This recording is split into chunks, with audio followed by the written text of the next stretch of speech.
Welcome back to the Power Cabinet. Sorry this one took so long. Apparently I am not proficient at uploading to YouTube very well, so I'm just doing this again. I recorded that first half earlier today, and I kind of watched it to try to get an idea of where I left off, and I guess I kind of covered... let's get back to that main screen, I guess, where we left off before. I kind of covered through the two main modes that this can be charging in. Oh, that's gonna suck because I'm hopefully you can hear me and that's not too annoying to listen over. Cooking dinner at the time, so that's my inverter fan, and the phone is literally sitting on top of the inverter, so it's gonna sound really loud. I'm sorry. I hope that's not too big of a deal. It won't be on for long.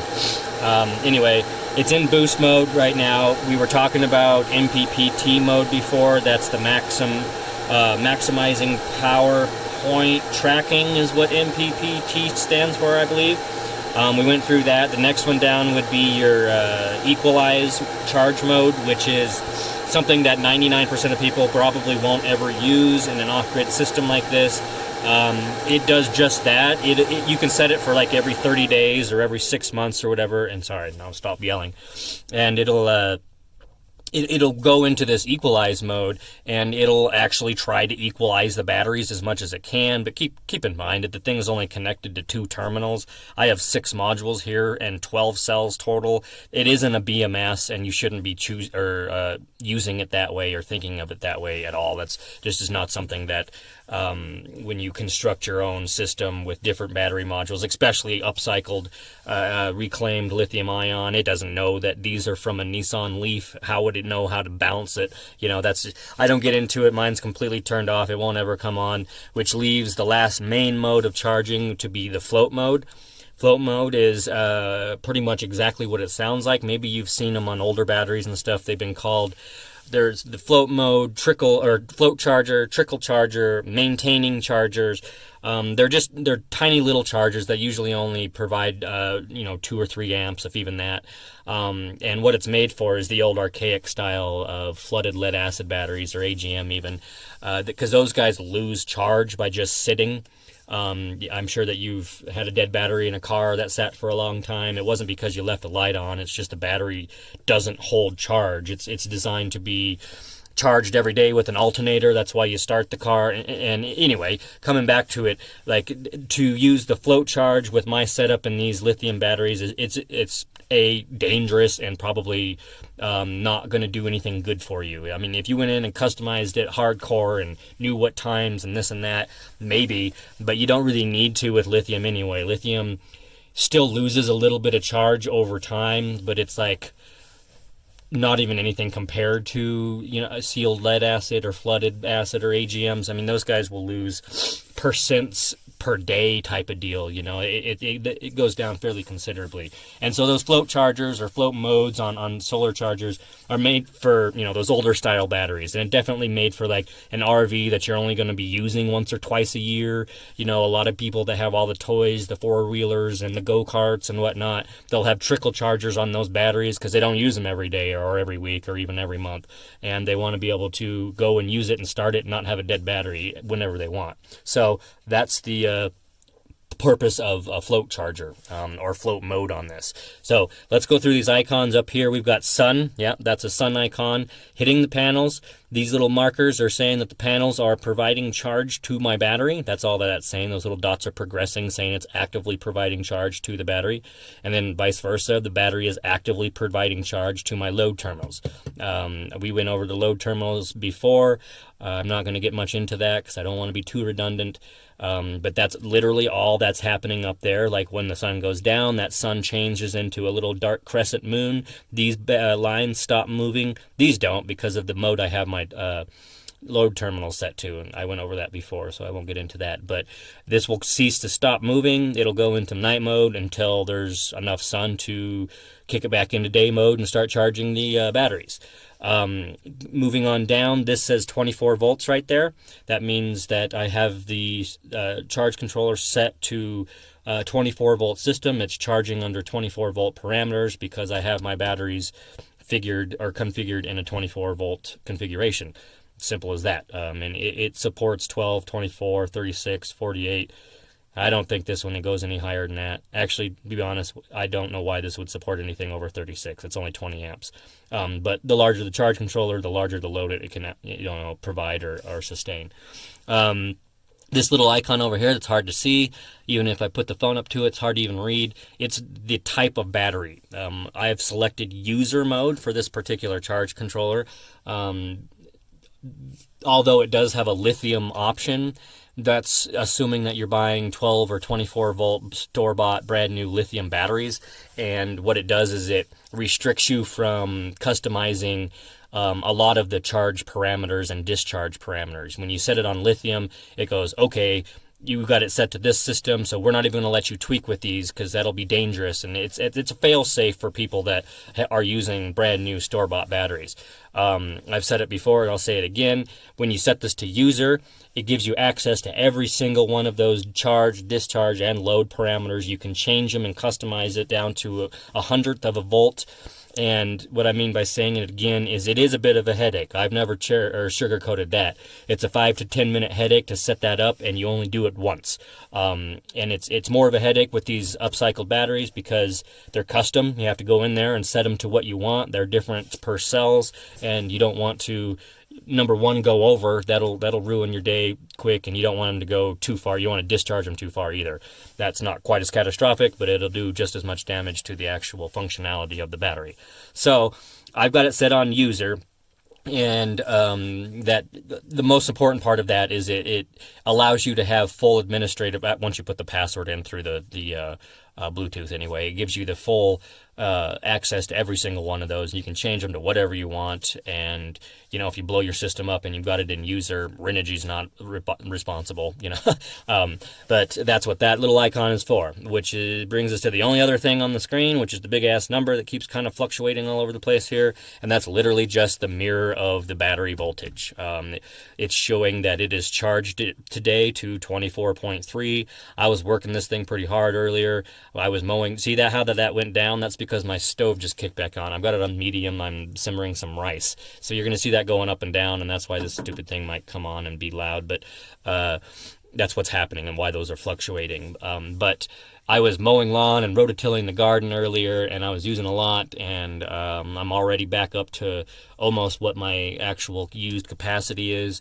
We won't get into that because that doesn't have anything to do with the charge controller, but that's what that number is. My 100%, my cutoff is 25 right now. That's about 101% of the actual capacity of this, but it very rarely gets there, and even if it does, it only stays there for as long as the sun is strong enough to keep it there. So as soon as the sun goes down, it'll come back down and equal out at about between 24.3 and 24.5, which is my actual used capacity. So right now, I'm almost at 100%. I did almost 2 hours of rototilling and lawn mowing back to back. I'm cooking lunch or dinner right now. And I'm already almost back up to 100%. So oh, really? I was hoping that wouldn't happen right when I went into critical explanation of these different screens. So this is the main screen. Every charge controller is going to have, every MPPT charge controller anyway is going to have one. Like I said before, the Bluetooth gives me much easier access to changing all of this. I think I said it before in the first video. I don't want to be too redundant, but you can do everything that you do through the charge or through the Bluetooth on this actual face. It's a hellacious process, and you get into menus and submenus and submenus and submenus, and if you get lost and you have to start all over, it's a headache possible, but it makes that headache of especially setting up these reclaimed batteries much more painful. All right, cool. Fan's dead. Let's go through these screens one by one. The next screen is my voltage. This is the literal voltage that's right now real time coming from my panels. That's why that icon is there. It'll go up and down depending on the sun and time of day. It'll fluctuate and go in between what it needs to equalize out this charge for these batteries right now. So that's kind of complicated, but if you're familiar with the golden rule or the golden equation of everything electric or electricity on planet Earth anyway, volts times amps equals watts. So this is 30 volts, 0.7 coming from my panels. Our next screen is going to be the amps coming from my panels. Same shit up here.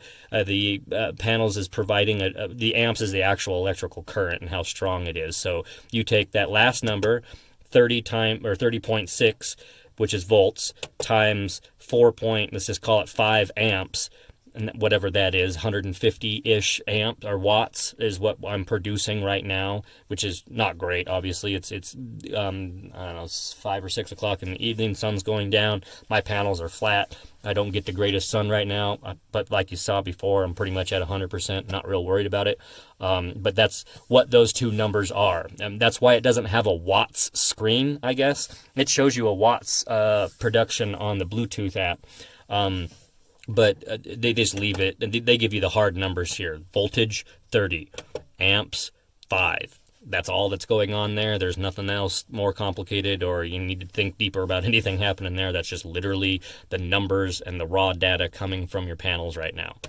The next screen is going to literally be the percentage of battery. Now I do have it set to 25, and so this will never actually get to full 100% unless it's noon and I've got really, really strong charge because of the used state of charge at the very top end of my battery. That's for a different video. This will actually max out without sun at about 93%, 94%. That's a video for batteries and the used capacity because I could go on for 2 hours about that, and I'm just trying to get through these screens and not confuse anybody there, but this is just the capacity percentage of what your battery is currently sitting at.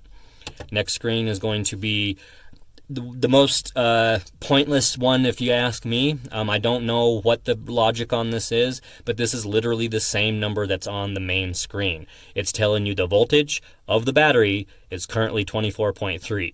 If we go back to the main screen, it's going to say the same thing, 24.3. You know, I don't know why they needed to put in a whole extra screen for that. Maybe I'll find that out and learn that in the future, but it's there, I guess. That's what's happening. That's all that means. This is the screen that is saying how many amps are being provided to the, or how many amps the load is consuming. I mean, it'll provide whatever you draw from it. But right now there's nothing happening. Let me turn on some lights and that'll go up. Okay. And if I make the lights brighter, if I turn everything on, if I turn the white on full, I turn the yellow on full, I think I can get that up to 70 something, if I'm right, if I remember. Oh, whoa. Okay, so it's higher than I thought. Okay, so that's one strip of 36-inch long LED lights with the white turned on full blast and the yellow turned on full blast. That would give me an instant headache if it was actually dark in the bus. I had no idea that it draws that much, but it's pulled directly into my load terminals here, so it's, I mean, that's not too much for the load terminals, but I didn't realize that everything full blast was a full 2 amps. That's wicked crazy. Let's go ahead and turn that off. We don't need that anymore. So that's what that screen is, how much is being provided to the load terminals.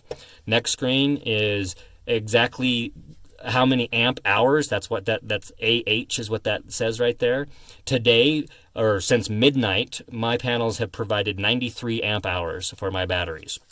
That's going to be different every day depending on where you're at, seasons, sun, shine, snow, whatever. That's just a piece of raw data. That's how much you've generated today, or that's how much there was even generatable. Well, that's misleading. I mean, this doesn't necessarily mean like what your system's capable of. Like my batteries have been sitting at 100% for most of the day, so that number won't go up if it's full. So that's actually quite high, but that's because I was rototilling and lawn mowing and I'm cooking dinner right now. So that is usually not up over much over 50 or 60. But like I said, I put my system to the max today. That's what that screen is, how many amp hours the panels have provided the batteries since midnight. That's how I have it set up. The next is going to be how many amp hours since midnight that the load terminal has consumed. 1. We had the lights on for a little while, and other than that, since midnight, there's nothing else has been drawn from that. So that's why I don't think it'll go under 1. So if you use any at all, it'll start at 1 until you get up over it. Next screen is going to be literally the temperature, 25 degrees Celsius right now. That's pretty perfect, if you ask me. 25 degrees Celsius is, if you really want to convert that to Fahrenheit, take 25 divided by 5 times 9, add 32, and you'll have the Fahrenheit. I'm trying to teach myself Celsius, so I have my phone set to it. I have this set to it. I'm trying to learn meters, trying to get with the rest of the world. So that's all that screen is. That is available because I did buy the package with the Bluetooth module and thermometer. That thermometer is taped straight to the side of my battery pack, and so that'll give me a warning in the middle of the night if something's wrong and it gets up over a certain degree. Next screen is the load mode. I kind of touched on this in the first video. I have it set to 15. That's mode 15 out of 15. Like I said, those are highly customizable. That means there's 14 modes before that have all kinds of different options and different settings and whatnot. I've never gotten into that because I've never needed it to, and it would be more of a headache than it would ever possibly be worth to me. But that's what that means. Mine is set to 15, which is just manual. It's on until I turn it off. I can turn it off through the app, or I can literally just unplug the wires from the terminals. That's how you would do it. It's manual. It works for me. It's more than satisfactory for what I need it for. Next screen is going to be the last screen, and this is your error screen. There's a possible 12 errors on this model, anything from over voltage to under voltage to overcharge to over discharge. It's all got a different error code. If there was an error, it stops charging automatically, doesn't matter which error. This light comes on, there is a little triangle with an exclamation point in it. This starts blinking at you, and it shuts everything down. It gives a notice to my phone, and then what I do is either look at the phone, it'll give you the same information, or you can look at this screen, and then you either look online or at your manual. They've got a list of all the different errors. It'll say E1, E2, E3, or whatever it is, and you match that up and you find out what it is. That's where you can start to diagnose and then triage and try to fix what part of the system may be going wrong. Or there might not be something wrong at all. It may have just detected some sort of little hiccup in the system and went into safe mode so that it didn't blow anything up. That happens every once in a while. It'll reset itself eventually, or you can manually reset it, but you lose some data on your Bluetooth connection if you do that. And so that's literally what that screen is. And then that's it. We're back to our main screen here. And I don't know what else to do. Oh, charge controllers are going to have different terminal sizes. I'll try to put this down a little bit. My terminals down here are only 6 gauge is the largest. It's only a 20 amp charge controller is why. I mean, the larger the amp ratings, the larger that these terminals will be. I've seen them all the way down to 4, and that'll scale depending on the size or amperage rating of what you get. These are kind of not the strongest in my opinion, but we also have to keep in mind that we're in this realm of 20 amp. That's not a big system. You shouldn't be using big wires. You shouldn't be bulking up or tripling down on any sort of cables or connections, and it just kind of keeps it in the same realm of what you should be doing with this box. Other than that,